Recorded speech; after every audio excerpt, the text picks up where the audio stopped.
it's Bunny here from Pilates and Yoga with Bunny. I'm going to take you through a short class on knee stability and strength, and this is aimed at people who already have a good level of strength but maybe have niggles in their knees or have started running, and who just need some specific exercises that are going to help stabilize your knees. Now, if you find this one too difficult, go back to my rehab class that I've taught, and there'll be a link in the bottom for this one.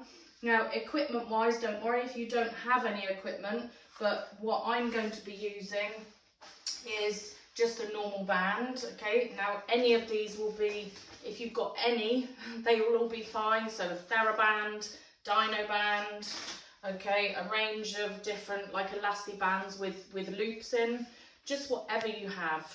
Okay, so I'll pop all these to one side and wait till we're ready to use them. I've also got a small ball, so a Pilates ball or an over ball, whatever you know it as. You can use a football, but make sure it's nice and deflated, you know, one of those ones that's been in the garden for ages and the airs come out of it is great. If you don't have one of these or a football or anything like that, you can just use a regular pillow off the sofa or off your bed. Okay, so they're the bits of equipment, but as I say, don't worry if you don't have them. Now, when we're thinking about our knee stability, we need to be thinking about strengthening all through the legs and also around the pelvis. So our pelvis is our powerhouse, and we're looking at also needing mobility into the pelvis. When you think about the knee joint, our knees are only designed to do this. Okay, they're not designed to be moving side to side.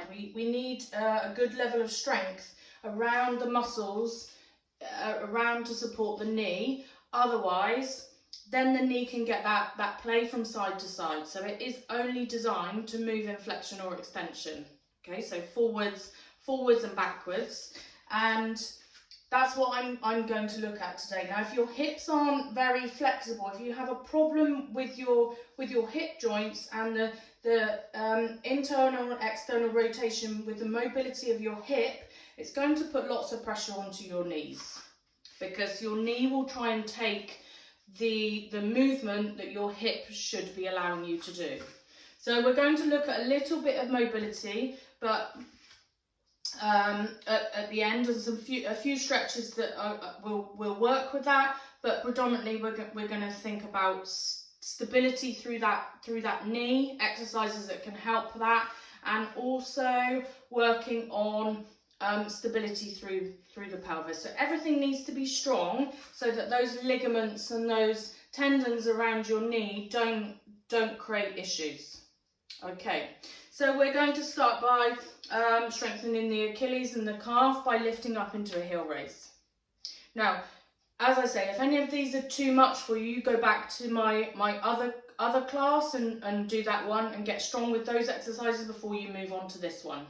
So just exhale as you lift, push the balls of the feet down onto the floor, and I don't want you leaning forwards. Okay, so your pelvis into neutral, exhale to lift, really push through the base of the heel of the big toe. And if all of that feels okay, you take it into single leg heel raises. So you can keep the toe down if you want to. So you just add that heel raise. Yep, so you're coming up and coming straight down. Now try your best not to be rolling in or rolling out through the knees, and also try not to shift the weight over. Yeah, so if you're sort of looking something like this, then you need to keep both balls of the feet down and come up, thinking about a pencil line through your body, and also that invisible string onto the crown of your head. Okay, so from there, we'll go into a squat. So I want you to take your feet, so they're a little bit wider than hip distance apart. Now try and keep them parallel if you can. It's always good to have a mirror in front of you, because you can see what's happening with your knees. Now, what I'd like you to do is try and think about pushing your bottom straight backwards and keeping your knees the best over your ankles that you can, and then coming up to that neutral position. Now, I've got my toes lifted here. The reason why I've got my toes lifted is because it's going to stop me from leaning forward so much. So if I put my toes down, I might be tempted to sort of lean forwards and grip with my toes. So really put the weight into your heels, and if you can elevate your toes, then brill. Yeah, think about sitting in a chair behind you. So you're coming down. I want you to work through your quads and your glutes, okay? So your thighs and through your big bottom muscles. Keep your tummy lifted. So think about an inhale as you go down and an exhale as you come up. Yeah. Now try and also keep the weight nice and even from side to side. So you're not sort of leaning over and being more dominant through one side. Exhale as you come up. Yeah, so that should be about your 8. Really think about that technique and making sure that the knees don't roll in. It's a big thing for generally ladies to roll their knees in and also roll in onto the sides of their feet. Okay, so you sort of come in like this. So if you can set yourself in front of a mirror, it does really help. Right, the next one's going to be wall squats, so we can target the thighs and the glutes again. Now, depending on what equipment you have, so remember I said if you don't have a ball, for this one you're just going to slide up and down. Now, what I need you to do is check that you're in the right position first. Okay, so you need to have almost like a good base. You don't want to be pushing your knees forwards over your toes. Okay, so it's a movement that's a slide up and slide down. If you've got an emulsion wall like this, it's not very easy to slide up. A good wall to do it on would be a door, but make sure that the door is, you're leaning against the door, not the way the door opens, just in case it actually opens. Now, another way that I prefer to do it is with a ball. Now, when you come down, you need to make sure that your pelvis stays in neutral. Yeah, so you're not arching your back around the ball and you're not sort of rounding like this. So pull the shoulders down and back. Make sure the belly button's pulled towards the spine to keep you nice and neutral. And then when you come down, try and make sure that the pelvis stays into that neutral position. Okay, and that's really going to target your thighs. And then exhale to come up. See if you can keep that line against the wall. Okay, and nice and even as you slide down, and squeeze your bottom as you come up. We definitely don't want to see something like this. Okay, or like this. Yeah, so they're the two things really focus on. So sliding down, you can't really do this with a pillow, it doesn't really work. But thinking about predominantly the thighs and the glutes with this one. That's it. So inhale to come down, exhale to come back up. Good. Okay, so moving on from that one, we're going to go into some single leg work. Now, when we do single leg work, what we're doing is building up lots of strength around all the little tiny muscles, all the stabilizers, round through the knee, round through the ankle, and around through the hip. So there's lots going on and your body's reacting quickly. And this is what you need. You need to be able to react quickly with your fast twitch muscles, so that all of a sudden, if you fall off a curb, you can suddenly, you know, your strength will be able to hold and support those ligaments. Okay, so stop you from going over on your ankle and twisting your knee and that type of thing. Really crucial if you're running or doing any sports like hockey or football or tennis, yeah, badminton, anything, squash, anything where you're moving, you know, even like sort of cardio classes, all that sort of thing. You must have that stability around your knee, otherwise it's just going to be a matter of time before you give yourself an injury. Right, okay, so take the weight onto one foot and try and keep your hips the most level you can. So when I see people in classes, they push their hip out to the side. Yeah, so keep nice and upright. You're going to sit backwards, so from the side it looks something like this. So we're trying to go into that single leg squat. Now, keep the hips level and we're going to point the lazy leg forwards, out to the side and out to the back. Okay, so what's happening is my working leg is staying really still. I'm trying to stay down in this squat, sinking my weight backwards as far as I can. And also what I want you to feel is a real lightness. I'm calling it your lazy leg because even though it's the one that's moving, it's not really doing very much. Everything is in this standing leg. Now from the other side, so don't change sides, I want you to stay on that leg, but I'm just changing so you can see me.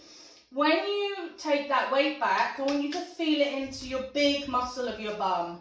Okay, so glute max and feel it into your thigh. Make sure you've got that small little pull in and up, okay, from your tummy, and really sink that weight backwards. And again, don't hunch over, okay? So I see so many people doing this type of thing. Yeah, what's going to happen is not a lot.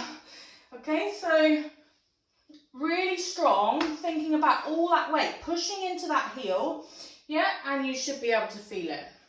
Okay, so swap sides, go on to the other leg. Same setup position. So we're thinking about that squat that we did right at the beginning. You're going to push that bottom back. Make sure your heel is activated into the floor and you're not leaning that weight over. And also, I need your hips to be level. So what I'm saying about that is don't start to do this type of thing, okay, and arch through the back. So that's just going to switch off all your muscles that should be really firing to stabilise. You should feel like this is really difficult. You should really feel it into that standing leg. And predominantly, I want you to feel it into the glute rather than the thigh being over dominant, okay, which might happen for some of you, but everything will be working, but more into like an isometric way, so into a static sort of hold, yeah? Now you might also feel it around the side of your hip, which is a good indication that your hips are stabilising well.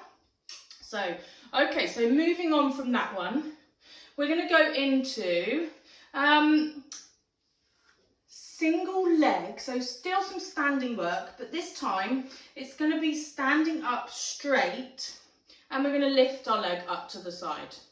Now when we lift our leg, try and think about not squeezing up through the side. So notice how as soon as I do that, I wobbled, okay? Yeah, so try not to squeeze up and try not to swing the leg up. So think about the shoulders being level and your imaginary line across your pelvis as you lift up through the leg. Now, depending on where you can feel that the most, it might be in the standing leg, but I want you to try and feel it into the side of the glute. So if your thigh is too dominant, yeah, turn the knee out and take the heel back a little bit and then change sides. So this is almost like a standing oyster. Now the reason why I'm getting you to do it in standing is because you've got loads of support through the standing leg. Okay, so rather than just laying down on our side, lifting up and through that knee, we've got loads going on with the stabilizers to hold us still. Good stuff. So you should start to feel it in the side of the glute, but also in the standing leg. Now, if we don't have a good strength around our hips, as I say, our knees can take a lot of the flack from that. And if you're only ever doing something like running, yeah, where you're always just going forwards, you need to strengthen these stabilizers in the side of your hip. Otherwise, you step on a stone, you twist, your hip goes out to the side, and then it's not strong enough to hold it, and you can pull the ligaments into your knee. Okay, as we all know, so many sports people get knee injuries. Okay, so it is important that you do this type of, I'm almost going to call it boring, okay? So boring type of exercises to support the fun things that you do. Right, so next we're going to come down and we're going to use our pillow or our ball and place it in between your thighs. Bring your heels so they are as much in line with your pelvis as you can, and then just settle the upper part of your body down. So open through your shoulder blades, let your ribs sink down onto the mat. Now from that position, I just want you to think about exhaling and squeezing into the ball. Okay, so exhale, squeeze into the ball, squeeze quite hard. Okay, now make sure that when you're in this position, your pelvis is in neutral. So I'm not going to talk about that too much because there's not enough time. But try and make sure there's just a small gap between your low back and the bones of your hips and your pubic bone are sort of parallel to the ceiling. So every time you exhale, squeeze and draw up through the ball. Now you should be able to feel your inner thighs working. If that all feels really okay, you can come up onto the balls of the feet. Exhale, squeeze into the ball. So you should be able to feel the engagement through your inner thighs. And I'd like you to do 2 sets of these. Okay, so 2 sets of 8. So we're going to do 16 reps in total. Your option is to take the legs up higher and squeeze into the ball. Start to work into the thighs and the hip flexors and the lower abdominals to keep the leg high. Yeah, you can even take the legs into tabletop. Now make sure the ribs don't start to arch, and make sure you don't lose that breath as you squeeze into the ball. So it's exhale, squeeze. That's it, good. And again, this is going to help through pelvic floor, but it's building up the strength through the inner thighs. So, you know, the muscles that come round to the side of the knee are going to help again to support the knees. Fab. So I'm hoping that you've done about 16 reps of those. So take the ball away, or the pillow, or whatever you're using. And then you're going to stay into that bridge position. We're going to target more through the glutes and the hamstrings now. So as you lift up through the hips, bring the rib cage down so it's soft, and try and think about your tailbone sort of pointing up towards your knees. Okay, so from there you're going to keep your hips so they're high, and then think about, imagine that you're balancing something along your pelvis, onto your bony bits of your pelvis. Now keep your pelvis as square as you can and take one leg away, so you're walking it away from you, keeping the hips still and level. Take the other hip away, and then back. Okay, same thing, other side. Now keep working on keeping those hips high. I want you to feel this in the backs of your hamstrings and the stability through the pelvis. So you make sure that low abdominals are engaged by sort of drawing those hip bones in and up together, and also squeezing your bottom a little bit. And when I'm talking about your bottom, I'm actually talking about your bottom, yeah, not your muscles of your bottom. Okay, so keep that moving. Now you can take it away as far as you can, yeah, but keep the hips up. So you're trying to make the heel, when it sits down on the floor, work really hard through the hamstrings and the glutes, and keeping those hips as level as you can. Okay, so making sure that you're changing sides every single time with that one, and working, you know that the further you take your legs away, the harder it is to keep the stability, the more strength you need. So working on the back line of your body, you need to be honest with yourself about how far you take your legs away. Okay, so the next one, we're going to lay onto our side and do a little bit more strength. We're coming to a banded oyster. These are just great exercises for so many things, for backs, for knees, yeah. Okay, so line yourself up. Now I'm using, just like I say, any band that I've got. You can tie it in a knot or do whatever you feel like you want to. You can put your head on a pillow. Now I need to make sure that you're in a straight line through your pelvis, your shoulders. Pull that underneath shoulder down, keep your ribs soft, and then you're going to open that top knee. Now, when you open the top knee, again, I see so many people do these badly. Think about a pole as though it's going straight through your hips, and you're going to open, now squeezing through the heels and then come back down. So when you lift, you're going to exhale, push the heels in together and squeeze them in as you exhale and pull that knee up. Now, just need to move forward so I've got a bit more room.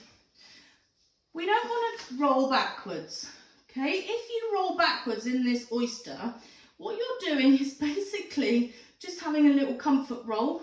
You're not really engaging through the muscles that we're looking to use. So the external rotators of the leg, yeah, and the stabilizers for the hip, that's where we're targeting at the moment, yeah? So exhale and squeeze. So you should be able to feel it in the side here. And if you feel it too much into your thighs, take the legs further back, yeah? Keep the chest in, exhale and lift. And remember, get that little squeeze in. Now if you need to, even keep your hands onto the hip. So swap over to the other side. And to be honest, it doesn't really matter your strength level. You should be able to feel that however strong you are. Okay, so even if you're pretty strong through glute med, okay, and you'll still be able to feel this activation as long as you're doing it right. And there's a lot of things that that I always see that people say that Pilates is easy unless you're doing it right. And that is exactly it. So if you're just opening up through that knee like that and rolling backwards, then, you know, not a lot of activation happens. But if you really think about the stability and the exhale as you lift and the pushing down into that opposition, pushing the heels together, that's when we get that activation. That's when we get that deep muscle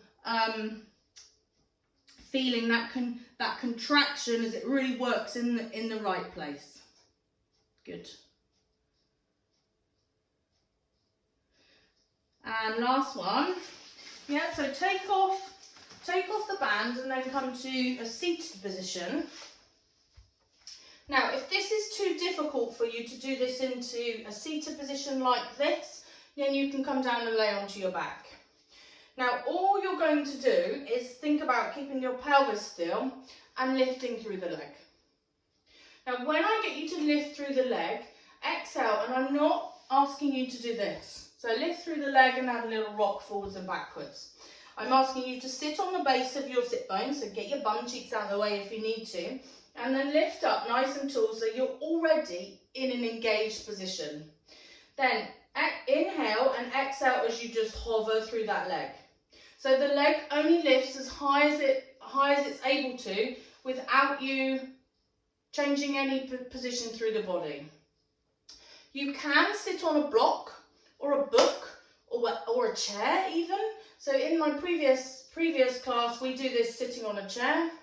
Yeah, and as I say, you can take it down to a supine position, but be aware that when you lift that leg into a supine position, you need to keep your ribs soft, and I don't want to see your pelvis lifting. So it might actually be too much for you laying down on your back. So you might need to just bend your leg a little bit. Doesn't have quite the same effect as a straightened leg. And it only needs to be quite a small movement. Yeah, so it's a lift, really strengthening through the thighs and also through the hip flexors. Good. So what we've looked at is several ways of strengthening the hamstrings, the glutes, the calves, yeah, supporting through the stability of the ankles and the knees, and also the hips. So if we can get all of that strong, then it just takes that pressure away from the knees and it really stabilizes them. Remember that your knee joint is only like a hinge joint, and it doesn't have anything to stop it. So it can easily go too far. Yeah, it can easily bend the wrong way. It can bend left to right as well, and that's what we don't want. And if you're also quite tight through any of the muscles that are surrounding the knees or the hip, you can end up with again lots of like strain and ligament pulls and things like that are over time, and it can just cause like bone to start rubbing on bone and lots of issues like that. So once we finish these leg raises, that's going to be the end of this session, but I really need you to go and find the stretch class that goes with this. I'll put a link in, and I need you to do the stretching as well. And make sure you do, okay, because the two come hand in hand. You can't have strength without mobility. And if your muscles are tight, like I say, if your quad's really tight, it could be pulling your knee out of alignment. If your adductors are really tight, so your inner thighs, they can be pulling around and pulling onto the side of that knee. So it's important that you have the flexibility as well as the strength. So I hope you enjoyed that. Any questions, obviously please feel free to send me some messages, and if you want to see any other classes, just drop me a line. You can find my Facebook page at Pilates and Yoga with Bunny, and also please hit subscribe. That would be awesome.